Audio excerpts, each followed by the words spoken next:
तो आपने कभी सोचा कि क्या होता अगर करंट ज़ोरो मीहॉक से लड़ता वापस बराटी आर्क में, और व्हाट इफ आओकीजी फ्लीट एडमायरल बन जाता इंस्टेड ऑफ अकाइनू, और उससे भी अच्छा व्हाट इफ किज़ारू वानो पे चले जाता। वेल ये बहुत क्रेजी सिनेरियोज होने वाले हैं एंड बहुत ढूंढने के बाद हमें इसके आंसर्स मिल गए हैं। So let's see. इससे पहले हम ये देख ले कि वानो पे क्या होता अगर किदारू वहाँ पे होता। उससे पहले आप ये बात जान लो, चाहे किदारू कितना भी स्ट्रांग हो, उसमें इतना हिम्मत नहीं है कि वो वानो पे अकेले जाएगा। That's for sure. वो अपनी पूरी फ्लीट के साथ जाएगा वहाँ पे, जिसमें बहुत सारे वॉरशिप्स तो होगी, बट साथ ही सेंटोमारू और पैसिफिस्ट को भी वो साथ में लेके जाएगा वहाँ पे। हाँ, बिल्कुल वैसे ही जैसे वो एगेड आर्क में आया था।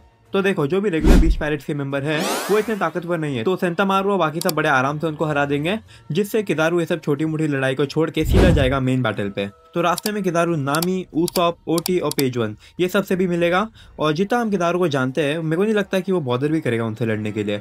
वो बस उनको पूछा है कि काइडो या फिर लूफी किधर पे है, वो उनसे लड़ने के लिए आया है, और वो बस ऊपर चले जाएगा फिर। और इस बार ओनिगाशिमा पे सिचुएशन और भी ज्यादा डेडली होगी, क्योंकि यहाँ पे अब समुराई तो बीच पायरेट्स तो लड़ ही रहे हैं, बट अब मरीन भी लड़ने के लिए आ गए हैं यहाँ पे। ये एकदम फुल WWE का रॉयल रंबल जैसे हो जाएगा, लोग कचरे जैसे लड़ते रहेंगे एक दूसरे से। और जैसे जैसे दूसरे साइड किदारू ऊपर जा रहा होता है, वो रास्ते में मिलेगा फाइनली कोई स्ट्रॉन्ग बंदे से। Yes, Marco. तो देखो, यहाँ पे मार्को चाह के भी किदारू पे अटैक नहीं कर सकता है, चाहे वो उस पर कितना भी गुस्सा हो, क्योंकि वहाँ पे चॉपर ऑलरेडी बिजी है क्वीन के वायरस का क्योर ढूंढने के लिए। एंड ऊपर से अगर ये लोग बैटल करने लग गए तो चॉपर पूरी तरह से फोकस नहीं कर पाएगा अपने काम पे। तो मार्को वहाँ पे झगड़ा नहीं छेड़ेगा, और किदारू भी अपनी स्ट्रेंथ बचा के रखने के लिए वहाँ पे मार्को को बोलेगा कि वो उसके बाद में निपट लेगा, अभी के लिए वो ऊपर जा रहा है। तो देखो, किदारू को ऊपर पहुंचने में थोड़ा टाइम तो लग ही जाएगा, और जब तक वो रूफ टॉप पे पहुंचेगा, मेरे को लगता है बाकी सब रूफ टॉप से मूव हो जाएंगे। और अब लूफी वर्सेस काइडो चल रहा होगा जब वो रूफ टॉप पे पहुंचता है, और मेरे को लगता है फिर किदारू सीधा लूफी पे अटैक कर देगा अपने लेजर शॉट से, जब लूफी फाइट में बिजी है काइडो के साथ और उसका ध्यान नहीं होगा। आप लोग को लग रहा होगा कि ऐसे शॉट को तो लूफी आराम से डॉज कर सकता है ना, बट नहीं, क्योंकि देखो ऑलरेडी लूफी काफी ज्यादा थका हुआ है यहाँ पे, ऊपर से उसका ध्यान भी नहीं था जब किदारू ने वहाँ पे उसको पीछे से अटैक किया। बट इसकी वजह से काइडो काफी ज्यादा रेज में आ जाएगा, क्योंकि आपको भी पता है कि काइडो कैसे खुद अकेले हराना चाहता था लूफी को। और अब इस रेज की वजह से काइडो फिर अपना ड्रैगन फॉर्म ले लेता है और सीधा किदारू पे हमला कर देता है, जिससे पूरा आइलैंड पे शॉकवेव्स आने लग जाते हैं। और अब किदारू और काइडो ऑफिशियली बैटल में आ गए हैं। बट जैसे जैसे इनकी बैटल चल रही है, लूफी अपनी कॉन्शियसनेस वापस लेके आ जाता है और अपना गियर 5 अवेकन कर लेता है।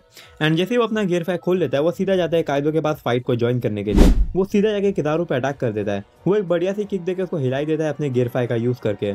और अब जब काइडो और लूफी दोनों पे अटैक कर रहे हैं, तो वो लोग किदारू को आराम से ओवरवेल्म कर देंगे। वैसे तो ये लोग का प्लान नहीं था ऐसे टीम अप करके लड़ने का, बट सिचुएशन के हिसाब से यही बेस्ट है, और ये दोनों को भी इस बारे में पता है। और जैसे ये सिचुएशन के बारे में अकाइनू को मालूम पड़ेगा, वो सीधा रिट्रीट करने का ऑर्डर दे देता है सभी मरीन्स और किदारू को, और सिचुएशन को समझ के किदारू भी वहां से एस्केप कर लेता है।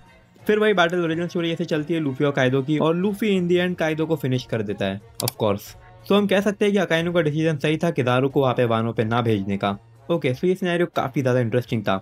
वेल, करंट ज़ोरो वर्सेस मीहॉक की फाइट से पहले हम ये देख लेते हैं कि क्या होता अगर लूफी कभी पैदा ही नहीं होता, और पूरे वर्ल्ड और बाकी कैरेक्टर्स पे इसका क्या इम्पैक्ट होता। वेल, लूफी के ना होने की वजह से most of the characters would and up dead. एक एक करके सभी कैरेक्टर्स पे आते हैं। सबसे पहले ज़ोरो। तो लूफी के ना होने की वजह से मॉर्गन भाई अपनी दादागिरी कर रहा होगा शेल्स टाउन पे, जिससे वो ज़ोरो को भी एग्जीक्यूट कर देगा इससे पहले कि वो पायरेट बनता है। सेकंड, नामी। सबको ये लग रहा होगा कि नामी आर्लोंग पायरेट्स के हाथों मारी जाएगी, लेकिन नहीं। लूफी सबसे पहले नामी से ऑरेंज टाउन में मिला था। वो वहाँ पे नामी की हेल्प करता है उसको बगी से बचाने के लिए, जिससे अब लूफी के ना होते बगी ये लोग आराम से नामी को पकड़ लेंगे और चोरी करने के लिए वो लोग उसे मार भी देंगे। सिरप विलेज में भी कोई भी यकीन नहीं करेगा उसॉप पे कि कैप्टन कूरो काया को मार के उसकी सारी वेल्थ लूटना चाहता है, जिससे उसॉप को अकेले ही लड़ना होगा कूरो से, and eventually he will die protecting काया। बराती पे भी डोंक्रिक्स पायरेट्स आएंगे, बट वो लोग को मियाओ के हरा के वहां से भगा देगा। एंड मियाओ के पास भी कोई रीजन नहीं है सांजी और बाकी सबको मारने का, तो वो वहां से निकल जाएगा। और सांजी भाई बराती पे एज अ शेफ ही रहेगा और कभी भी एक पायरेट नहीं बन पाएगा। और लूफी के ड्रम आइलैंड पे ना होने की वजह से वॉपल भी चॉपर और डॉक्टर कुरेहारा को मार देगा। एंड लूफी के अलाबास्टा में ना होने की वजह से रॉबिन को अभी भी क्रोकोडाइल के अंडर ही काम करना होगा, और क्रोकोडाइल को फोनोक्लिप्स के बारे में झूठ बोलने की वजह से वो बिना कोई हेजिटेशन के रॉबिन को मार देगा। और बिना लूफी की हेल्प के जिम्बे अभी भी इम्पेल डाउन में बंद होगा, और एस के बाद अगला उसका नंबर होगा एग्जीक्यूशन का। ब्रुक भी खुद से अपनी शैडो को रिट्रीव नहीं कर पाएगा, और यूमा उसको बड़े आराम से कैप्चर कर लेगा और थ्रिलर बाग के प्रिजन में डाल देगा। तो सबसे वर्स्ट चीज जो किसी के साथ होगी वो होगा फ्रैंकी। वर्ल्ड गवर्नमेंट सीधा उसको प्रिजन में डाल देंगे, क्योंकि उसने प्लूटॉन के ब्लूप्रिंट्स को हाथ लगाया था। वैसे तो हमें प्लूटॉन के बारे में इतना अच्छे से पता नहीं है, बट एक चीज पक्की है कि it has massive destruction power, और अगर वो गवर्नमेंट के हाथों में लग जाता है तो कोई भी फिर उनको अपोज नहीं कर पाएगा। ऑल्सो ये भी जानना बहुत इंपॉर्टेंट है कि लूफी बहुत से आइलैंड पे नहीं गया होगा, लाइक कोनोमी आइलैंड, ड्रम आइलैंड, अलाबास्टा, स्काइपिया, ड्रेसरोदा और साथ ही वानो। बिना लूफी के ये आइलैंड पे अभी भी इविल पायरेट्स का हुक्म चल रहा होगा, एंड इसकी वजह से काउंटलेस लोग मारे जाएंगे। वाओ, लूफी के ना होने की वजह से कितनी सारी चीज़ें नेगेटिवली इम्पैक्ट हो जाती है, जो काफ़ी ज़्यादा सैड है। तो अब थोड़ा आगे बढ़ते हैं कोई दूसरे सिनेरियो पे। तो क्या होता अगर अकाइनू के बदले आओकीजी को फ्लीट एडमायरल बना दिया जाता? तो मरीन फोर्ड के बाद अकाइनू और आओकीजी के बीच में एक डुएल होता है, जिसमें ऑब्वियसली अकाइनू जीत जाता है। बट ऐसे सोच के देखो कि क्या होता अगर अकाइनू के बदले आओकीजी ये डुएल को जीत जाता। क्या कोई डिफरेंट चेंजेस आते वन पीस के वर्ल्ड में? वेल, यहाँ पे दो पॉसिबल सिनेरियो है। फर्स्ट तो देखो, आओकीजी के फ्लीट एडमायरल होने की वजह से वो गार को अपना क्लोजेस्ट एलाय बना देगा, क्योंकि देखो दोनों के व्यूज सेम है जस्टिस को लेके। और साथ ही गार भी वो बंदा था जिसने आओकीजी को ट्रेन किया था जब वो मरीन को ज्वाइन किया था। तो देखो, जैसे ओरिजिनल स्टोरी में आओकीजी ने मरीन को छोड़ दिया था क्योंकि अकाइनू फ्लीट एडमायरल बन गया था, तो उसी तरह से इस बार अकाइनू मरीन को छोड़ देगा। क्योंकि देखो, अकाइनू और आओकीजी दोनों को ही जस्टिस चाहिए, बट दोनों का ही व्यूज जस्टिस को लेके एकदम पोलर अपोजिट है। तो मेरे को नहीं लगता कि अकाइनू भी आओकीजी के अंडर सर्व करेगा, बट वो आओकीजी के जैसे ब्लैक बेल्ट को ज्वाइन नहीं करेगा, बल्कि वो खुद का एक छोटा सा ग्रुप बनाएगा और पायरेट से फाइट करेगा। तो अब जब अकाइनू मरीन्स को छोड़ दिया है और साथ ही आओकीजी फ्लीट एडमायरल बन चुका है, तो वन पीस के वर्ल्ड में चीजें बहुत अच्छी होगी, राइट? नो, क्योंकि आओकीजी के हाथ में नहीं है मेजर चेंजेस लाना। चाहे उसे इंटेंशंस कितने भी अच्छे हो, बिना 5 एल्डर्स की परमिशन के वो कुछ भी चेंज नहीं कर सकता है। उसको सब कुछ पहले उनको ही रिपोर्ट करना होता है। तो अगर आओकीजी को सही में कोई चेंज लेके आना है, तो उसको अपनी छोटी सी सीक्रेट सी टीम बनानी होगी, जिसमें वो अपने सारे प्लान्स को ऑपरेट कर सकता है। ये टीम में वही लोग होंगे जो उसके जैसे सेम आइडियल्स और गोल्स को शेयर करते हैं, जैसे कि गार्प, स्मोकर, काशिगी, कोबी, केमेप्पो, हिना और साथ ही फुजितोरा भी। आओकीजी डायरेक्टली इन लोग को अपने अंडर रखेगा और आइलैंड से भेजेगा जहाँ पे डेंजरस क्रिमिनल्स और पायरेट्स है, जिनके बारे में वर्ल्ड गवर्नमेंट परवाह नहीं करती है। सबसे मेन क्रिमिनल्स है जिसके पीछे ये लोग जाएंगे वो है डोफ्लामिंगो, जिसे ये लोग उसे बहुत जल्दी हरा देंगे।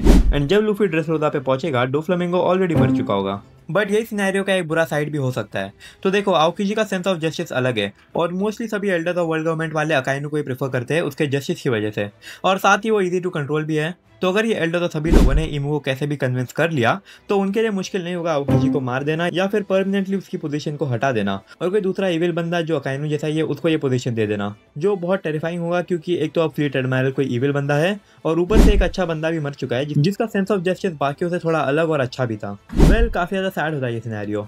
बट फाइनली क्या होता अगर करंट जोरो मीहॉक से वापस लड़ता बराटी आर्क पे? जोरो का जब एनकाउंटर हुआ था मीहॉक के साथ बराटी पे, तब ऑब्वियसली जोरो कभी भी प्रिपेयर नहीं था उसके लिए। स्टोरी पे उस पॉइंट तक जोरो बहुत ज़्यादा नाइफ था, उसको लगता था कि वो काफ़ी ज़्यादा स्ट्रांग है, बट असल में उसको आगे तक नहीं आती थी। और तभी फिर मीहॉक ने उसका भूत बना दिया था और तभी जोरो को रियलाइज हुआ कि वो कितना ज़्यादा वीक है। और तभी से ही 1000+ चैप्टर हो गए हैं एंड जोरो ने बहुत ज़्यादा ट्रेन किया है to become the strongest. So what if अभी पोस्ट पान वाला जोरो अपनी सारी एबिलिटीज़ के साथ वापस मीहॉक से लड़ता वहाँ पे ही? इस बार मीहॉक को समझ जाएगा कि जोरो काफी ज्यादा स्ट्रांग हो गया है, तो वो बैटल को सीरियसली लेना चालू कर देगा। ओरिजिनल स्टोरी में उसने इतना छोटा सा नाइफ निकाला था, बट इस बार वो अपनी ओरिजिनल स्वॉर्ड योरू निकालेगा। मीहॉक जोरो को रिस्पेक्ट देगा और साथ ही एक्नॉलेज भी करेगा कि वो कितना ज्यादा स्ट्रांग है। फिर फाइट स्टार्ट होती है, जोरो सीधा रश कर देता है मीहॉक पे अपनी दोनों स्वॉर्ड यूज करके। ये देख के मीहॉक भी उसे बोलता है कि is that all you got, जिससे फिर जोरो अपनी तीसरी स्वॉर्ड भी निकाल लेता है और अपनी कॉन्करर हाकी यूज करके अपने स्वॉर्ड पे इन्फ्यूज कर देता है। फिर दोनों घंटों तक लड़ते हैं और एक दूसरे पे अटैक करते हैं, जिससे पूरा स्काई 2 में स्प्लिट हो जाता है। सभी लोग बराटी पे एकदम शॉक हो जाते हैं और यकीन भी नहीं करते कि वो लोग क्या देख रहे हैं। और सोचो लूफी का क्या रिएक्शन होगा जब वो जोरो को इतना ज्यादा ओवरपावर्ड होता हुआ दिखेगा। एनीवे, जोरो अटैक करता रहता है मीहॉक पे, फॉक्स फायर स्टाइल और असुरा जैसी एबिलिटीज यूज करता रहता है वो, लेकिन मीहॉक भी उसकी एबिलिटीज को डिफेंड करता रहता है बिना ज्यादा डैमेज लिए।